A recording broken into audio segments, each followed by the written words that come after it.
Welcome back to the Step It Up Entrepreneur Podcast. Your host, Thomas Keenan, coming at you guys today.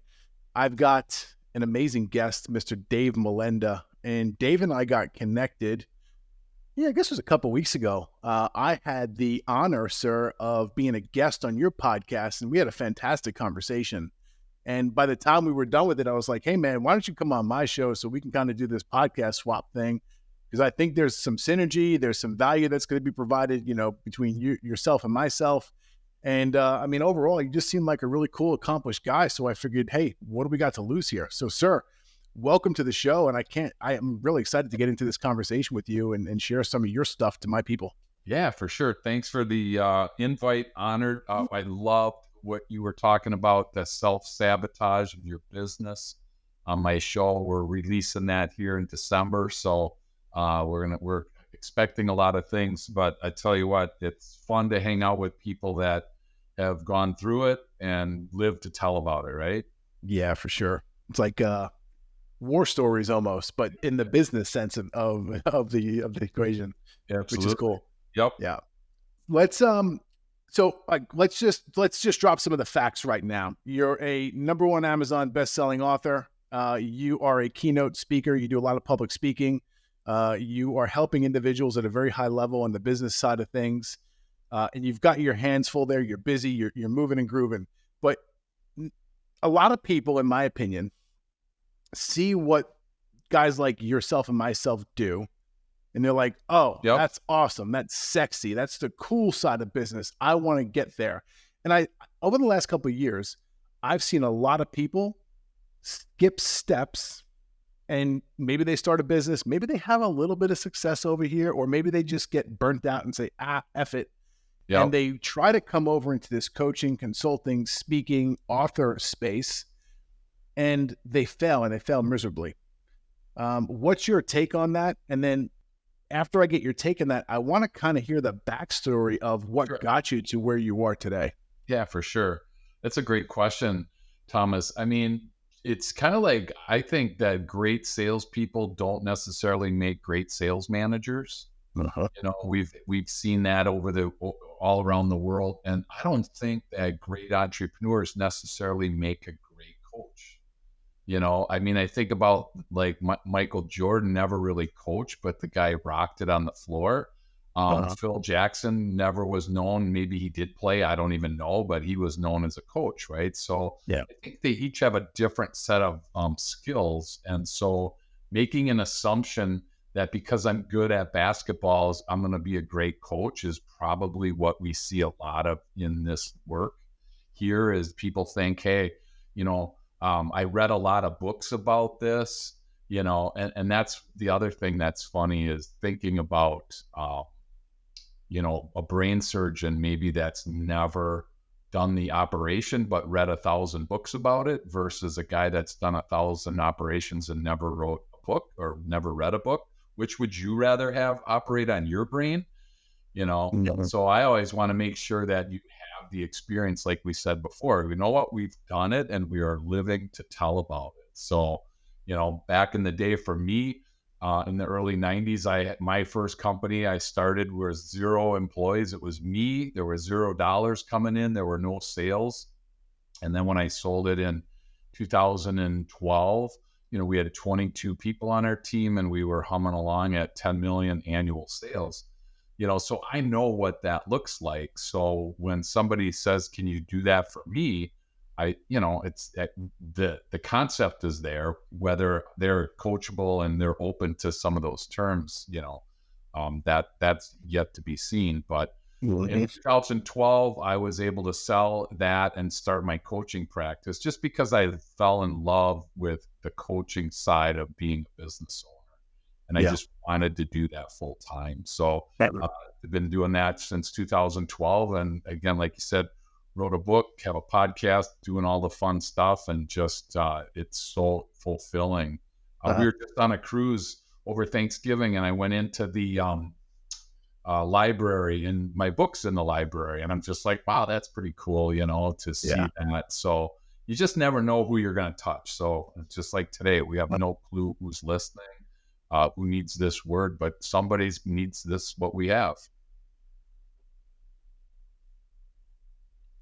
Yeah, there's so many pieces there I want to touch on, but let's touch Yeah. on the book piece for a second. So you went on a cruise, Yeah. you go into the library of the cruise on this massive ship, and Yep. your damn book's there. That's Yep. awesome, right?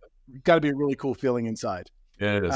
I've had it a couple of times where I've worked with clients in the past. I had one guy, he had a business partner. They were HVAC marketers, so they did marketing exclusively for HVAC service Wow. companies.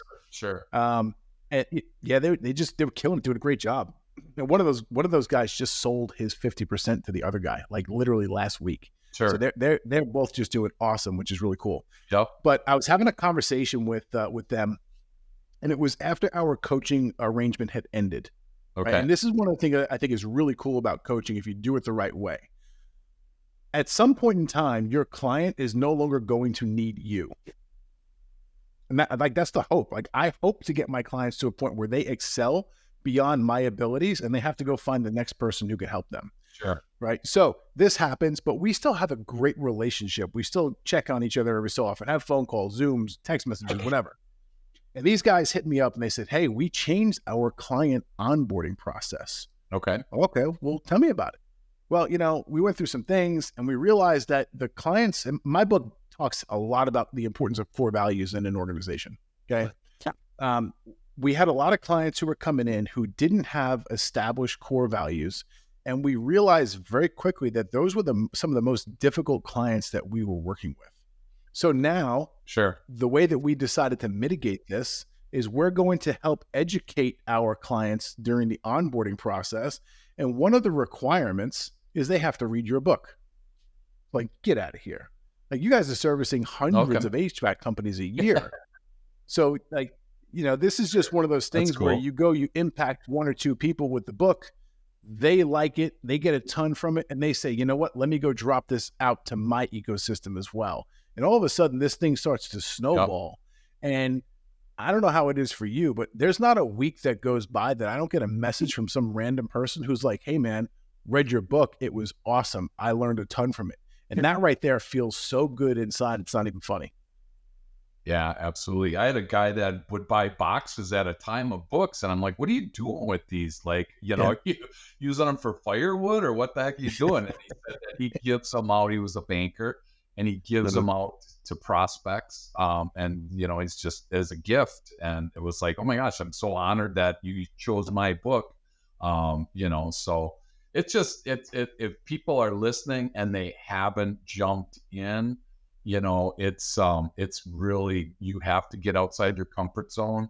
And a lot of times, if you ever Google comfort zone, there's a really cool picture of a comfort zone and then a bigger circle. The next circle is the fear zone, and then the growth zone and the learning zone. People listen to a podcast like the Step It Up Entrepreneur podcast because they want to grow and they want to learn. Well, if you're in your comfort zone, you don't learn and you don't grow. So you have to kind of work through that fear. And that's the hardest part, is working through that fear. And that's where, if you're listening now and you're probably making excuses like, "I could never do that, read my book." I mean, we published on Cyber Monday like 4 or 5 years ago. And up until the day we published, I still was fighting those gremlins in my head. No one's going to read this book. And then it went number one on Amazon in 3 different categories. And I'm like calling my parents, "Hey, did you guys like buy a whole, warehouse full of books?" They're like, "No, I don't know what you're talking about." So those are the things, if you're listening and you want to read or want to write a book, you have to really fight through those excuses, and you just start writing and, find somebody that's going to help you. Obviously there's publishers and there's a whole ton of ways to do it, but just your words, somebody in this world needs what you have to say. And so it might be me, might be Thomas. So don't hold back. Yeah, that's the truth. I'm a firm believer that you can learn something from every single human you interact with. Yep. I don't care what they do for a living. They have something to teach you. Yep. Absolutely. So what was the spark? What was the thing that inspired you to finally go out there and take on the challenge? Because it's a challenge of writing the book. Yeah, and it was actually probably, I hate to admit it, but no one's listening. So it was selfish. It was in the speaking world. there's a different caliber of speaker when you have a book. And Right. so I was, have been getting more and more into the speaking around the country. And that's really what, one of the reasons was that I really wanted that. The other reason was, again, I just like to help people, and that's what I love to do is, like you said, hey, man, so when somebody calls and says that you've helped me, that's just so powerful, and that's what I think Yeah, is man. so great. So that's those two pieces just pushed me over the edge, and I was able to find somebody that knew the process, because it's confusing if you don't know the process. It's Yep. like taxes. Why read all about that when you can just give it to a CPA and they get it done for you, Yeah, I'm with you. You mentioned a couple of powerful things here. So yes, you got to find someone who knows the way, the process. And similar to you, I went and found that person. I went and looked for an editor, right? Yeah. And it's funny. Yes, they hold the title of editor, but I would also put the hat of coach on that person as well, Yeah. because they literally coach you through the process of, oh, hey, this is how we're going to craft the story. This is how we're going to get the genius out of your head onto paper. Okay, now that we've got this jumbled pile of dog shit and mess out of your head, we have to organize it and make it palatable for a reader. Okay, and there's a learning process that goes along with that too. But one of the biggest takeaways that I have from actually writing the book is, and it's funny, one of my core values that I'm diehard about is communication, right? Yeah. And this applies on the personal side. This applies on the business side as well. Sure. We have to communicate effectively, right? And I noticed, and this goes back to your point about the top speakers in the speaking circuit are the ones who had their book. I believe that writing the book Yep. forces you to practice a higher level of communication than most are capable of. And since you're practicing a higher level of communication, AKA the written form, it also makes you a better speaker. Yeah. So all of these reps that we put Yeah. into writing emails, text messages, Facebook posts, LinkedIn posts, books, blogs, et cetera, et cetera, et cetera, that all helps us become better public speakers, in my opinion. Yeah, no, absolutely. And I know nothing about AI other than I think a computer's writing for you. And I'm trying desperately to stay away from that, because at that point, I don't feel I'm needed anymore. Right. I mean, my gosh, the computer's doing all the work. It's my communication. It's my thought. And that's where hopefully we keep it that way, so you never know where this is going to end, but definitely the whole process improves your speaking, improves your communication. I mean, the research shows that 85% of everybody's success listening to this podcast right now all over the world, their success is due to how well they communicate. That's not their education, their drive, their passion. It's how well can I communicate a message. And I've been on podcasts as a guest. That's why I'm so honored to hang out with you. I've been on podcasts where it just doesn't click, and the communication is off, and maybe it's a language barrier, whatever, an age barrier, whatever. But, we had such a smooth conversation in the past. So I was like, this is going to be easy to do again. And again, it's just helpful to be able to understand that in your life moving forward at work. Your success is to how well you communicate. So I love that communication's a core value for you, because that's just so powerful in today's business world. Yep, I do agree. Let's talk about coaching for a bit here. Everyone, in my opinion, has their own unique style of coaching. Obviously, everyone's life and business experiences are different, and they're gonna make a big impact on the way and how you coach people. For me, for instance, my specialty is the back end operations of a business. It's what I'm known for, right? I know enough about sales and marketing to be dangerous, but I'm definitely not a sales coach, right? For you, what is the area of expertise or the specialty in the coaching arena that you like to work with?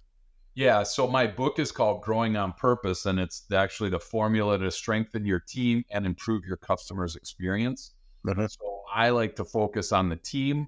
and I like to focus on that customer's experience. And obviously, sales ties into that. And we had a great time on our podcast laughing about that because I'm like, dude, you and your operations, we're like enemies at work, right? Because sales and operations are always at war, and it's like, Yeah. go sell something, and you're just like, oh my gosh, I'll sell some, but you want to sell it for a margin, you want to make money, and blah blah blah, and all this stuff. So I love that back and forth. But I love to talk about the actual team.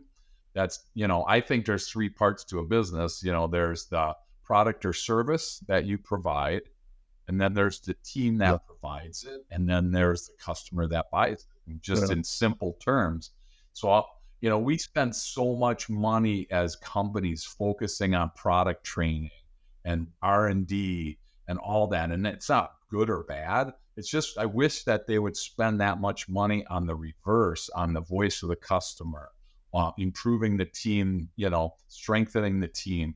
It would be great to when companies do that, Thomas, they go crazy. I mean, when you have an engaged team, you're making way more money than a disengaged team. When you have a strong customer experience, customers pay more, they buy more frequently, they tell others about it. I mean, there's just no negatives to a great customer experience. So that's where we live in both of those buckets, just in helping companies around the country to be able to improve those two chunks of their business. Mm-hmm. Yeah, I love it. Let's talk a little bit about that. Because you mentioned some things there. Yes, I'm the operations guy, but I believe wholeheartedly, and I see a lot of people put a lot of time into the customer/client experience, which I agree, and it needs to be done. But I also believe it needs to be done on the employee side of the house too. Like you have to, my opinion here is you should be developing an onboarding process for your team that indoctrinates them into the culture of the company, shows them the way that you want things done. Set up what the first 3, 4, 5 weeks of their time with you looks like. Set it up so when they come in the first day, they go home and they say to their significant other or their mom or their dad, and like, wow, I just started working for an amazing company. I showed up and they had my desk set up. They had shirts for me. They had all of this stuff set up, ready to go. And like the people there are amazing. Like you want them to go home and speak highly about you, because a lot of people don't realize this. Your team members are one of the biggest cogs in the wheel when it comes to your organic marketing and your word of mouth. Yeah, absolutely. Yeah. So tell me a little bit about that. Do you work on developing a process with your clients there to, hey, how do we wow the team? How do we make sure that we've got good people coming on and we're keeping and retaining talent? Yeah, for sure. Yeah, no, definitely. It's a great point. And I think it's funny. I had a client in the past, Thomas, that their onboarding consisted of you park here, here's your desk, here's your computer, here's your password, there's the bathroom, and let me know if you have any questions. I mean, that was, literally their onboarding. It was like a 5-minute process. Oh, and if you were a higher up level in the company, the first day the boss would take you to lunch, right? Yeah. I mean, that was like their onboarding. And I come along and I'm like, you guys, onboarding is like 90 days to 6 months. Wow. And they were just like freaked out about it. And so we started to work on some of those things. And, we use DISC, the personality profile, a ton because, I really need to understand, to your point, how do I communicate with you? How do I engage you? Everybody's a little bit different. And so I'm not smart enough to be able to understand the difference between all these people. So the assessments that are out there are just a huge tool, to be able to do that, to understand that, hey, I got to communicate with George this way and I got to communicate with Fred this way. If you just grasp that piece, you will just, exponentially jump ahead of so many other companies. And I've heard in the past, and I'm sure you've heard from your clients, they say, Thomas, man, if I could find 10 of me, man, this company would be so awesome. And I'm like, man, I used to think that too. If I could find 10 Dave Molendas, that'd be great. Well, then I realized that we'd have Post-it notes everywhere. Nothing would get done. But man, we'd have all these ideas, right? Because I'm an idea guy. I'm not an Yeah. implementer. So I need to hire an implementer on my team. And that, I'm great at uncovering an opportunity. I'm even okay developing that opportunity, but maintaining that opportunity long term is not my game. And so, that's where I think it's so powerful to in onboarding and in team development is find the strengths of those people and then Uh-huh. just crush them. Let them crush what they do. Let them just do such a good job at that. And I think we miss that a lot of times, just burdening people with stuff to do. We don't even know what they're good at. I mean, we think they're good at this because they might have interviewed well, but we don't know. And that's what, again, Uh, assessments just dig down deeper into, that and really help people understand who they are on a deeper level. yeah.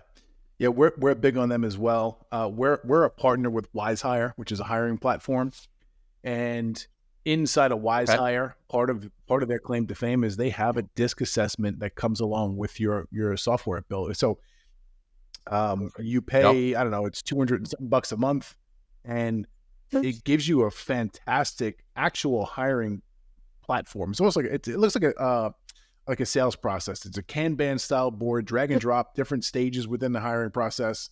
And the Sure. cool piece is it actually syndicates out to all of the big hiring platforms. It syndicates to Oh, Indeed, the ZipRecruiters, the Monsters, LinkedIn, all of the big boys. okay. And instead of paying Indeed their ridiculous fees each month, because I'll be very transparent here, I am not a fan of Indeed. And Uh-oh. here's why. Listening Because in. here's my real world experience with them. Yeah. It's like, hey, I'm going to set my ad budget to $250 a month, a week, whatever it is.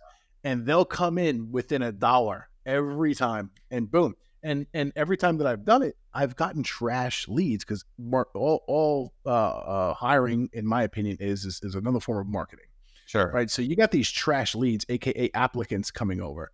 Right. And when I started changing things up and I started, learning about this and changing the wording, changing the process, Yep. installing hiring hoops intentionally to trip people up so I didn't have to waste time speaking to them on the phone.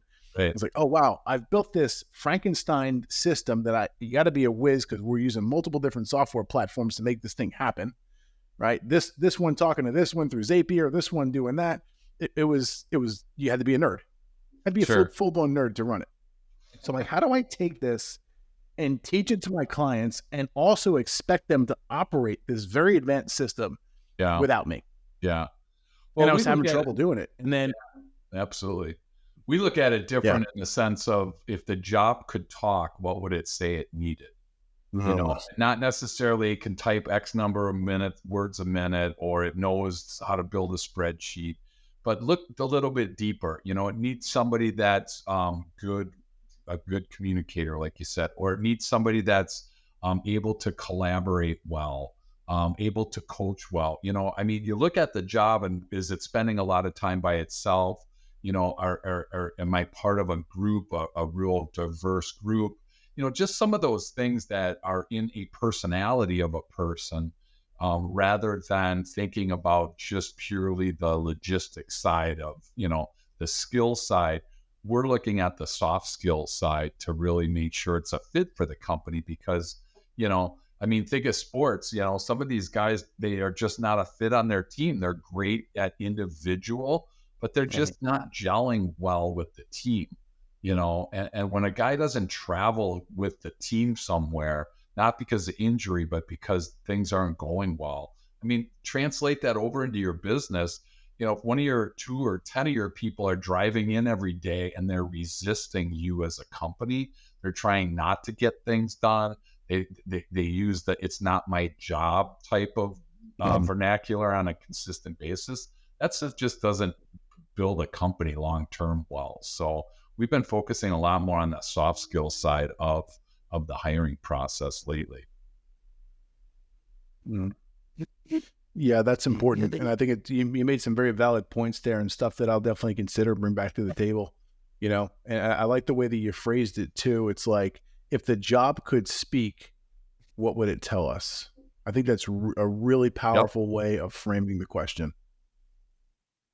Yeah. I mean, Uh-huh. if literally it was sitting in that desk, and then the cool part is what we do is you want to use those words. So we have a job benchmarking system that we use, and you talk to the people around the job and quite frankly, maybe other people that are in that position if there's a variety of levels. But you start to find some keywords that really are important for that job. And then you use those keywords in your job description. And I've been trying to, I don't know about you, but boy, I look at some of my clients' job descriptions, and it's all tactical. It's Uh-huh. all what you need to be able to do. It's not who you are as a person. And I'm like, you guys, let's Uh-huh. flip this around because I can teach somebody how to be really well versed on a spreadsheet. I can't teach somebody real easy how to be a team player. Yeah. I mean, that's a huge difference there. Right. And so those are just things again that I love being able to talk to the job, and then the job tells me what I need, and then I take those words, put it into the job description, because then we can use those in our assessments to really line all that up. So it's using Yeah. science finally instead of a dartboard on when you're actually doing the hiring, rather than just, hey, did you like Uh-huh. that guy, Thomas? Oh yeah, I thought he was awesome. And I'm like, man, I thought he sucked. Right. And there we're stuck. We don't know. It's Yeah. like, okay, just do this or use the magic 8 ball and let's just decide that way. It's just bringing Uh-huh. science to that process. Yeah. Yeah. There's a couple of key pieces there I think that are important. And I had to learn that lesson pretty early on, which was, and coming from a skilled trade, and I worked in the automotive space for years. Sure. And at first it was like, hey, I need to go find a skilled installer who has the ability to install very high-end aftermarket electronics into luxury automobiles. Cool. Not everyone knows how to do that. It is Right. a skilled trade. You need years and years and years of practice to be good at it. So the first couple of goes at it, like I was that guy. I knew what I was doing inside the vehicle. So I was looking for other people like me. Yep. And I hired a couple people into my first company that had the skill set needed to be a really good installer. However, their values did not match whatsoever. Sure. And there was nothing but friction. And I wound up, having these guys who I knew had decent relationships with them outside of the business sphere. And you hire them, they come in, and all of a sudden, all hell goes to shit. And now you're in a bad relationship with someone. You don't like each other. You're throwing 4-letter words at each other. And it's all my fault because I don't know how to hire properly. I don't have enough experience in the business realm to do so. Right. And I thought it was very counterintuitive the first time it was explained to me by a coach that I hired years ago. And he's barking at me one day and he's like, you got to stop hiring for skill and you got to start hiring for value. Yep. And finally, I had so much pain in the hiring area that I said, okay, I'm paying you like $3,000 a month to talk to me and give me advice here.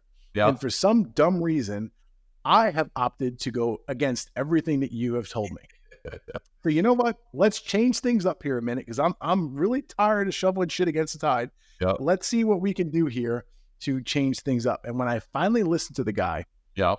it was no exaggeration. It was about a 6-month process to really get dialed in, figure out what the values are for the company, insert the values into the company, explain them, train the team on them. I had 25 people working for me at that time. Yep. So it wasn't this slow-based thing to roll out.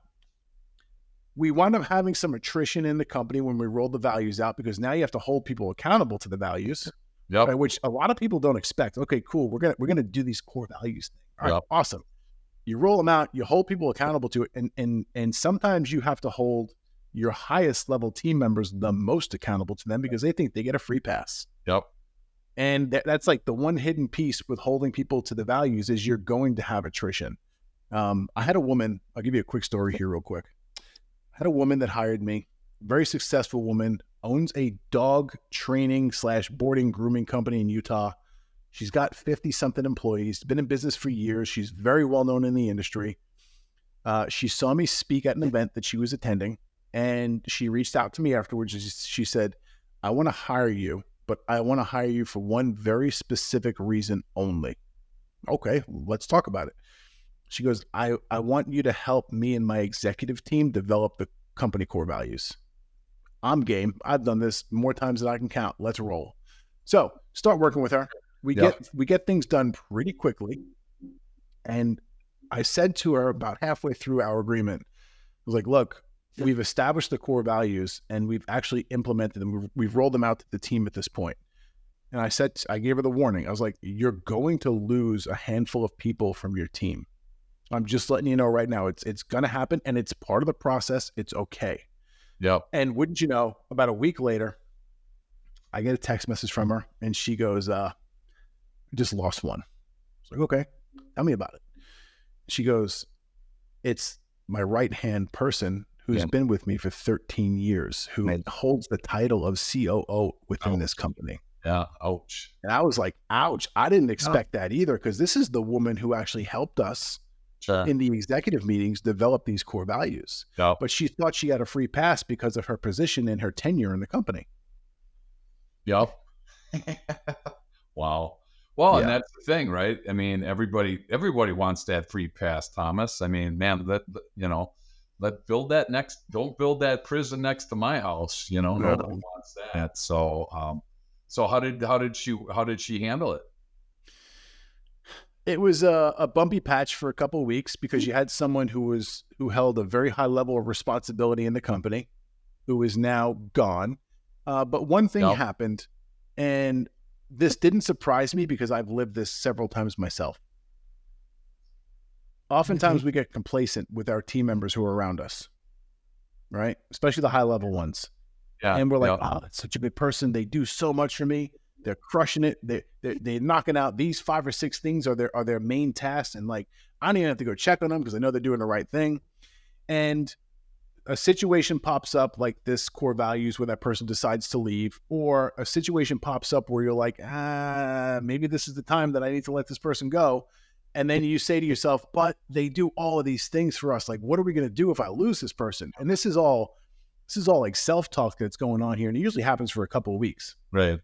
By the way, folks, if you find yourself in this situation, fire the fucker.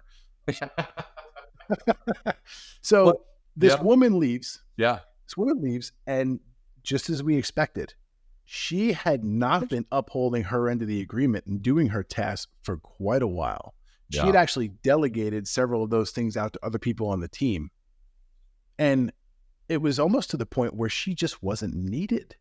So here's this woman who's taken a high-paying salary out of a very successful company, who's showing up and basically just filling dead air day in and day out. Wow, that turns out to be a positive on the bottom line. So you operations guys would love that, Yes, we do love that.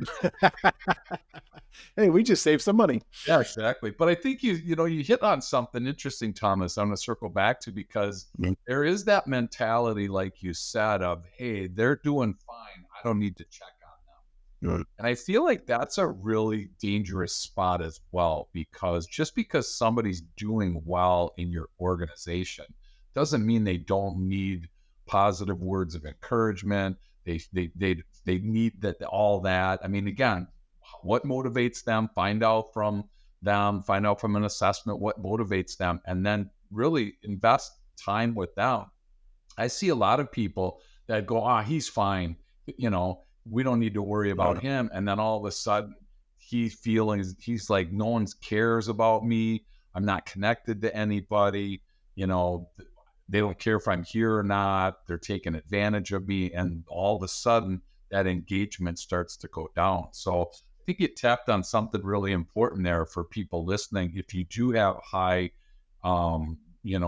performing rock stars, please acknowledge them as much as you're acknowledging the people that are on the opposite end of that spectrum. Because just because they're rock stars today, without the proper encouragement and the right environment, they might not be a rock star for you tomorrow. So yeah, that's very valid. So I got a question for you following that up. Yeah.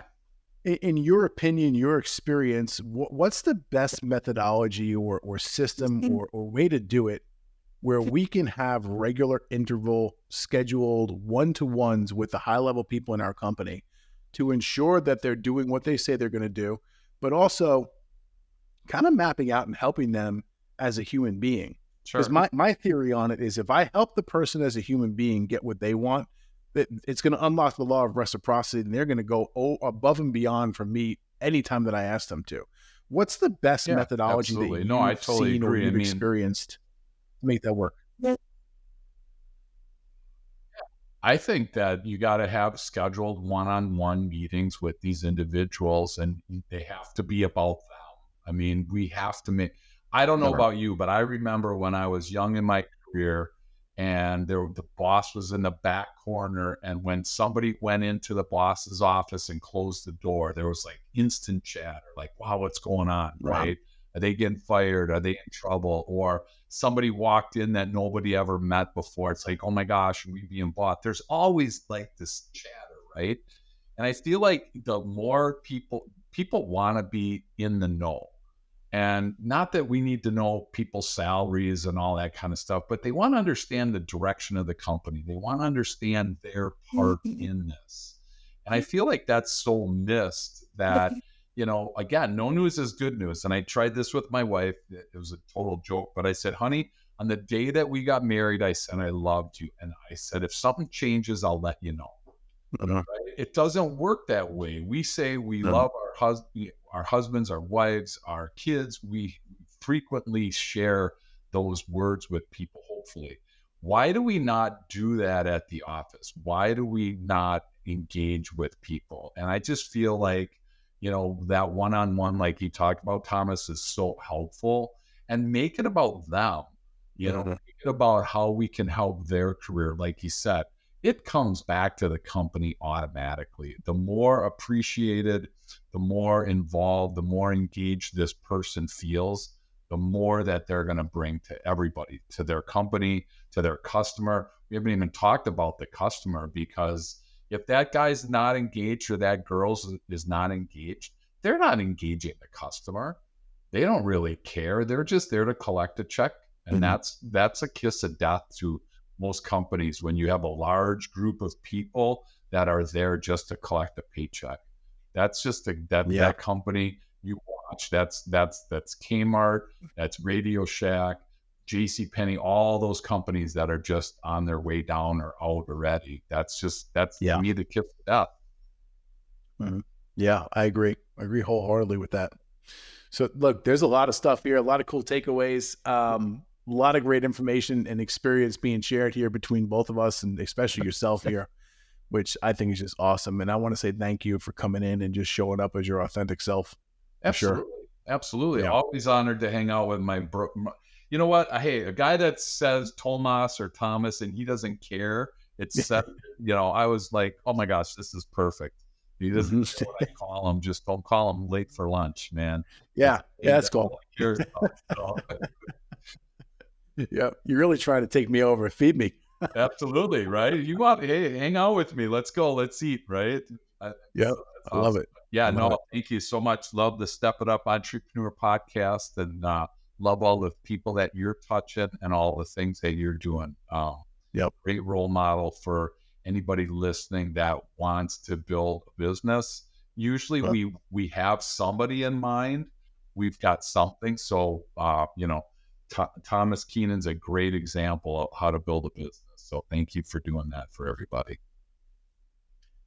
Dave, I appreciate those words. Let's wrap it up here. Where's the best place we can go find the book or learn about your coaching? Yeah, so positivepolarity.com is the best place to go to get all that. And I actually have 5 copies for your listeners. So if you can get 5 mailing addresses, if they're willing to get that, I won't stalk you. I promise I won't get on a plane. But I got 5 copies for the first 5 people that want a free copy. And I'll pay the shipping. I'll pay for the book. I'll pay for everything. All I need is a street address, no P.O. box, because they won't deliver to it. And as a way of saying thanks for hanging out with you, I want 5 of your loyal listeners to get a copy. And if you like the book, then let me know. If you don't like the book, then call Thomas and say, this book sucked. Okay. That's how we do it in the author world, man. I don't need to hear the negative, but I want to hear the positive. So yeah, that's fair. So look, for the listeners here, if you guys want to take Dave up on that offer, just send an email over to support@stepitupacademy.com, support@stepitupacademy.com. And we'll be sure to get your contact info over to Dave and his team, and they will send you one of those awesome 5 copies. Sir, I really appreciate you doing that. I appreciate the conversation we had here today. And let's stay in touch. I appreciate you. Thank you, buddy. Thank you for tuning in to the Step It Up Entrepreneur Podcast. Make sure you head over to stepitupentrepreneur.com and make sure you subscribe so you never miss an episode of the Step It Up Entrepreneur Podcast.